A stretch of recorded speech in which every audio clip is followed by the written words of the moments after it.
This is Riley. My situation with Riley is we go on walks frequently. In my neighborhood, there's a lot of large dogs. The problem I have with him is that he wants to go after them. Okay, now is it every large dog he sees? Yes. Is it when he first sees them, or does he have to get within a certain range of them to react? When he first sees them. It's at first sight. It's first sight. He's very alert. Yes. Meaning that it's hard for him to relax. He's always thinking about what's ahead instead of what's right there in front of him. Yes. When I first adopted him, I was told that he had a gaping wound when he was brought back to the shelter. That was probably due to a big dog that had bitten him. And I think that's where his fear of big dogs had stemmed from. So what I want to do first is I'm going to present him with the dog, and we're going to keep it safe and under control, but I just want to see the level of his reaction. So we're going to have you start over here. Okay. We're going to just walk kind of back and forth. We're going to keep our distance, and I just want to, for a few seconds, see his reaction with dogs, and then we'll kind of go from there, and I'm sure I'll have plenty to say once we have that happen. Okay. So first what I want to do is I want to bring out my dog Bowie. Riley has an issue with big male dogs. Well, Bowie is the biggest, malest dog you can find. So we're going to start with that just to see how Riley does. Okay, so be ready. It's going to walk by with Boo here and just let him see the dog. We're just going to walk by.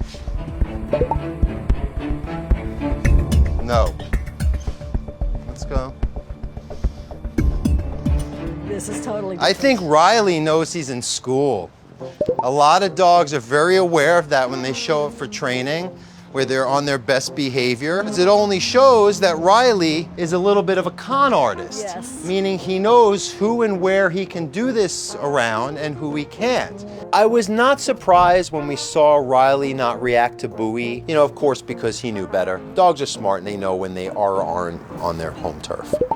Okay, so let's do some work with Riley. We're going to start with some walking exercises, and then I'll teach you how to do that on your own as well, so you can have that work for you on your own.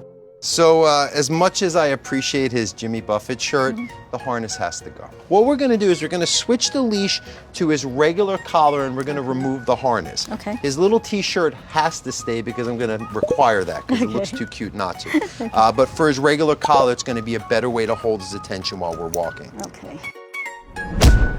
So what I call the heel, it's a moving command. So it's the same way that when you say sit, it sort of gets his mind from being ahead back to you, back to thinking where he's actually at. So we're going to use the treats. The second he's doing it by hitting the mark, that's where the treat comes from. Okay.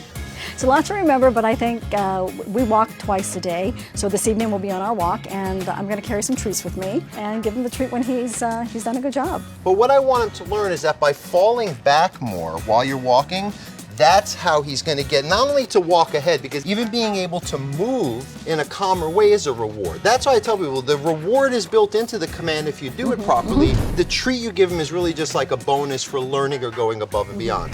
The leash training went pretty well between Sherry and Riley. At first he had struggled a little bit, but then as you saw, he started actually flowing quite nicely, even for Sherry. And I really feel that if she keeps practicing, even at his advanced age, they're going to have a much better quality of walk together. Riley's going to feel a lot more relaxed about the everyday situations that they share, and his rest of his life is going to have a greater quality and peace as an undertone.